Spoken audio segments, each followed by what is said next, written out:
Guys, नमस्कार। मैं भावेश गजपाल एक बार पुनः आपके साथ आपके अपने YouTube चैनल लक्षित भावेश गजपाल में। तो जैसे कि आप मेरे पीछे देख पा रहे होंगे, छत्तीसगढ़ लोक सेवा आयोग छत्तीसगढ़ वन सेवा संयुक्त परीक्षा 2020 जो एसीएफ रेंजर का पेपर था 2020 का, जो पोस्टपोन हुआ था, उसका फाइनली एग्जाम डेट आ चुका है। जी हां, आ चुका है। कई लोगों का ये ड्रीम है कि भाई वो उन्हें एसीएफ रेंजर ही बनना है। कई लोग इसी पे 1.5 साल से तैयारी कर रहे हैं। ठीक है, तो उनके लिए ये गोल्डन चांस है कि 5/12 मतलब 5 दिसंबर को आपका एग्जाम होने वाला है। ठीक है, एसीएफ रेंजर का कुछ चीजें परिवर्तन हुई हैं, उन चीजों को मैं वीडियो में बताने वाला हूं। वीडियो में लास्ट तक बने रहें। इसका अगर आपको पीडीएफ चाहिए तो मेरे टेलीग्राम चैनल लक्षित भावेश गजपाल के साथ जुड़े, टेलीग्राम में सर्च करिए, वहां पर जुड़िए। मैं इसका पीडीएफ भी वहां पर उपलब्ध करा दूंगा। यदि वीडियो पसंद आता है वीडियो को शेयर जरूर करें। देखते हैं डिटेल इस एसीएफ रेंजर का जो नोटिफिकेशन निकल कर आया है सीजीपीएससी के साइट में, आपको देखने मिल जाएगा उसमें क्या क्या चीजें नहीं दी गई है। तो ऑनलाइन आवेदन पुनः कर सकते हैं। इसके पहले मैंने राजपत्र को पूरे डिटेल में बताया था और बताया था कि दिसंबर तक एग्जाम हो सकता है। कई लोग मेरे पास फोन भी किए, मैसेज भी किए, जिनको मैं बताया दिसंबर जनवरी तक फाइनली एग्जाम हो ही जाएगा। और फाइनल आ गया डेट, है ना। तो ऑनलाइन आवेदन करने की जो तिथि है वो 11/10 है। 11 अक्टूबर से लेकर 30 अक्टूबर तक ऑनलाइन आवेदन कर पाएंगे। नए कैंडिडेट भी कर पाएंगे जो इस साल लास्ट ईयर में हैं। ठीक है, साइंस बैकग्राउंड से रखने वाले। ठीक है, राजपत्र में कौन कौन एलिजिबल है, कौन कौन से ग्रेजुएशन को इसमें मान्यता दी गई है, उसको मैंने डिटेल में बताया। अगर आपने राजपत्र का वीडियो नहीं देखा है तो लास्ट में वो उसका डिस्क्रिप्शन आपको मिल जाएगा, वहां पर आप जाके देख सकते हैं। वीडियो के अंत में वो है। ठीक है, उसमें भी देखिए कि कौन कौन से ग्रेजुएशन वाले इसमें एलिजिबल होंगे। 5 दिसंबर 2021 को इसका एग्जाम होने वाला है, लिखित परीक्षा। ठीक है, एसीएफ रेंजर की। अब देख लेते हैं कुछ टर्म्स एंड कंडीशन जो दिए गए हैं इसमें। तो सबसे पहले हम देखते हैं कि विज्ञापित पद हेतु केवल ऑनलाइन आवेदन ही स्वीकार किए जाएंगे, आप ऑफलाइन नहीं भेज सकते। ऑनलाइन आवेदन जो है आपको www.psc.cg.gov.in पर जाकर आपको करना होगा।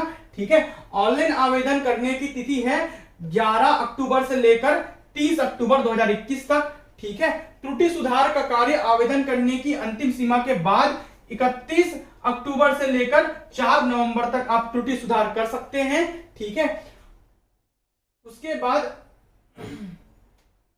आवेदन जो ऑनलाइन आवेदन है इसमें सशुल्क त्रुटि सुधार का कार्य किया जाएगा। 100 रुपए आपसे शुल्क लिए जाएंगे। ठीक है, कहां तक अंतिम तिथि आपको पे करना है, जो शुल्क है वो 5 नवंबर तक आपको पे ही करना पड़ेगा। ठीक है, 5 नवंबर को मध्याह्न 12 बजे से 9 नवंबर 11 बजे तक, 9 नवंबर तक, है ना, 11:59 तक, 5 नवंबर से 9 नवंबर तक किया जा सकेगा क्या, त्रुटि सुधार का कार्य।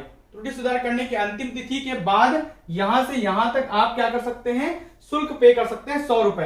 ठीक है, इसमें और क्या बताया गया है, श्रेणी सुधार के मामले में यदि किसी अभ्यर्थी द्वारा आरक्षित वर्ग के रूप में भरे गए अपने ऑनलाइन आवेदन पत्र में सुधार कर उसे अनारक्षित वर्ग मतलब अनरिजर्व कोटे में आपको डालना है, आपने गलती से भर दिया है रिजर्व और आपको अनरिजर्व में डालना है, तो उसे शुल्क के अंतर की राशि का भुगतान त्रुटि सुधार शुल्क के अतिरिक्त करना होगा। किंतु अनारक्षित वर्ग के रूप में भरे गए ऑनलाइन आवेदन पत्र को आरक्षित वर्ग में परिवर्तन की स्थिति में शुल्क अंतर की राशि वापस नहीं की जाएगी। मतलब आपने अनरिजर्व में भर चुका है और आप रिजर्व में मतलब ओबीसी एसटी एससी में भरना चाहते हैं, गलती से आपने भर चुका था, तो वहां पर आपका शुल्क वापस नहीं हो जाएगा, जो डिफरेंस अमाउंट है। ठीक है, लेकिन आप एसटी एससी ओबीसी से वापस अनरिजर्व में भरना चाहते हैं तो वहां पर जो डिफरेंस अमाउंट है वो आपको पे करना पड़ेगा। इसके अलावा जो त्रुटि सुधार है वो भी पे करना पड़ेगा। और जो ओल्ड कैंडिडेट है उन्हें फॉर्म भरने की दोबारा आवश्यकता नहीं पड़ेगी, केवल आपको परीक्षा केंद्र का चयन करना है। कब से कब तक करना है आगे बताऊंगा, ध्यान दीजिएगा। नए जो अभ्यर्थी हैं उनको परीक्षा केंद्र का चयन कब से कब तक करना है, चलिए देखते हैं। नोट पॉइंट, जिन अभ्यर्थियों ने दिनांक 16/6/2020 से 15/7/2020 तक छत्तीसगढ़ वन सेवा संयुक्त परीक्षा 2020 हेतु आवेदन कर चुके हैं उन्हें पुनः आवेदन करने की आवश्यकता नहीं है। भाई, पूर्व में प्राप्त तथा शुद्धि पत्र में दर्शित अवधि के प्राप्त होने वाले आवेदनों की संख्या को देखते हुए पूर्व में संभाग स्तर पर निर्धारित परीक्षा केंद्रों को निरस्त करते हुए छत्तीसगढ़ राज्य के अधिकांश जिलों में, मतलब सभी जिले नहीं, अधिकांश जिलों में परीक्षा केंद्र बनाए गए हैं। अब इन परीक्षा केंद्र का चयन अभ्यर्थी खुद कर सकते हैं। कब से कब तक, जिन अभ्यर्थियों द्वारा पूर्व में आवेदन प्रस्तुत किया है उन्हें 31/10/2021 मतलब वही फॉर्म डालने की तिथि, जब त्रुटि सुधार की जो तिथि है 31/10/2021 मध्याह्न 12 बजे से लेकर 4/11/2021 रात्रि 11:59 बजे तक परीक्षा केंद्र का चुनाव का विकल्प दिया जाएगा। ऐसे अभ्यर्थी परीक्षा केंद्र का चुनाव ऑनलाइन के माध्यम से एक ही बार कर सकते हैं, और अगर इस तिथि में परीक्षा केंद्र का चुनाव नहीं किया तो आयोग स्वयं से एक केंद्र उन्हें दे देगा जो कि अपरिवर्तनीय होगा, बाद में उसे परिवर्तन करने की जिम्मेदारी उनकी नहीं है। तो कृपया दिए गए समय में आप परीक्षा केंद्र का चुनाव कर लें, ठीक है, अपने पास के क्षेत्रों में जहां पर आप एग्जाम दिलाना चाहते हैं। बाद में फिर आयोग अपने हिसाब से परीक्षा केंद्र आपको दे देगा। संबंधित जो विषय है आपको मैंने पहले राजपत्र में ही पहले बता चुका है कि कौन कौन से विषय में अर्हता ग्रेजुएशन होना चाहिए। जो अर्ह हुए हैं, राजपत्र संशोधित हुआ है, फिर भी एक बार बता देता हूं। सहायक वन संरक्षक एवं वन क्षेत्रपाल के लिए आवश्यक शैक्षणिक अर्हता पशुपालन तथा पशु चिकित्सा विज्ञान, ये अभी शामिल किया गया है। इसके अलावा वनस्पति विज्ञान, कंप्यूटर अनुप्रयोग विज्ञान, पर्यावरण विज्ञान, रसायन विज्ञान, भू विज्ञान, बागवानी, गणित, भौतिकी, सांख्यिकी, प्राणी शास्त्र, कृषि, वानिकी में कम से कम किसी एक विषय के साथ किसी मान्यता प्राप्त विश्वविद्यालय संस्थान से स्नातक की डिग्री होना चाहिए, अथवा चिकित्सा, शिक्षा, आयुष के किसी भी विषय शाखा में किसी मान्यता प्राप्त विश्वविद्यालय संस्थान से स्नातक की डिग्री होना चाहिए, अथवा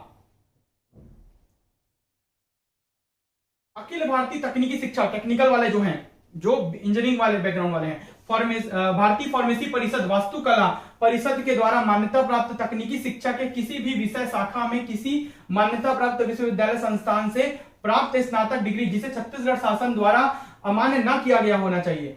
यदि इस संबंध में किसी प्रकार का विवाद उत्पन्न होता है तो छत्तीसगढ़ शासन के तकनीकी शिक्षा विभाग के निर्णय को ही अंतिम माना जाएगा, ठीक है। किसी भी मान्यता प्राप्त विश्वविद्यालय संस्थान से अभिप्रेत है कि भारत के केंद्र या राज्य विधानमंडल के अधिनियम द्वारा जो पारित विश्वविद्यालय अनुदान आयोग द्वारा यूजीसी के द्वारा जो मान्यता प्राप्त दी गई है वहीं से आपका ग्रेजुएशन होना चाहिए, तभी आप इस पोस्ट के लिए एलिजिबल होंगे, अर्ह होंगे, ठीक है। ये डिटेल्स इसमें आपको दिए गए हैं, बाकी सब वही डिटेल्स है, ठीक है, ज्यादा कुछ चेंजेस नहीं हुआ है। आयु सीमा आपको समझा देता हूं थोड़ा सा मैं, ठीक है। चलिए आयु सीमा को देख लेते हैं। अभ्यर्थी की आयु दिनांक 1/1/2020 को कम से कम 21 वर्ष तथा 30 वर्ष से अधिक नहीं होने चाहिए। कम से कम 21 और अधिक से 30 वर्ष। तथापि छत्तीसगढ़ राज्य के स्थानीय अभ्यर्थियों तथा मूल निवासी अभ्यर्थियों के लिए उच्चतर आयु सीमा 35 वर्ष होगी, छूट देकर, स्थानीय निवासी जिनके पास छत्तीसगढ़ का डोमिसाइल है, ठीक है। छत्तीसगढ़ राज्य के शिक्षित बेरोजगारों के हित को दृष्टिगत रखते हुए राज्य शासन द्वारा छत्तीसगढ़ राज्य के स्थानीय निवासियों को अधिकतम आयु सीमा 35 वर्ष से में 5 वर्ष और छूट दी जाएगी स्थानीय निवासियों को, मतलब 40 वर्ष मैक्सिमम आयु सीमा होगी केवल छत्तीसगढ़ के मूल निवासियों के लिए। बाहर के लोगों के लिए क्या है आपका 30 वर्ष है। चलिए सभी छूट मिलाकर यहां 40 वर्ष होगा। अब इसमें फिर से वही कंडीशन आ गया है कि प्रथम वर्ष, द्वितीय वर्ष, तृतीय वर्ष, जिसमें 70% प्रथम वर्ष मूल वेतन का मिलेगा, न्यूनतम वेतन का, वेतनमान का, और 80% अगले साल, फिर 90%, फिर चौथे साल में आपका क्या होगा पूर्ण वेतन 100% वेतन मिलेगा। इन 3 सालों तक जो भी वेतन मिलेगा वो स्टाइपेंड के रूप में मिलेगा। किस रूप में मिलेगा? स्टाइपेंड के, मतलब इसमें से जो भी कटौती हो रही है वो बाद में आपके एरियस के रूप में आपको वापस नहीं मिलने वाला। ये कट गया मतलब कट गया, ठीक है। चौथे साल से आपको रेगुलर वेतन मिलना चालू होगा और वहां से फिर जो भी कटौती होती है उसमें क्या होगा आपका वो एरियस के रूप में या बाद में पीएफ के रूप में आपको मिलना चालू हो जाएगा। परीक्षा केंद्र क्या क्या हो सकते हैं? रायपुर, दुर्ग भिलाई, जगदलपुर, अंबिकापुर, बिलासपुर, बैकुंठपुर, कोरिया, धमतरी, दंतेवाड़ा, जांजगीर चांपा, जसपुर, कबीरधाम, कांकेर, कोरबा, महासमुंद, रायगढ़, राजनांदगांव एवं बलौदाबाजार। यही परीक्षा केंद्र होंगे, यही जिले या यही क्षेत्र परीक्षा केंद्र होंगे। सेवा श्रेणी द्वितीय श्रेणी राजपत्रित होगा, मतलब राजपत्रित gazetted officer second class officer के लिए पद है, ठीक है।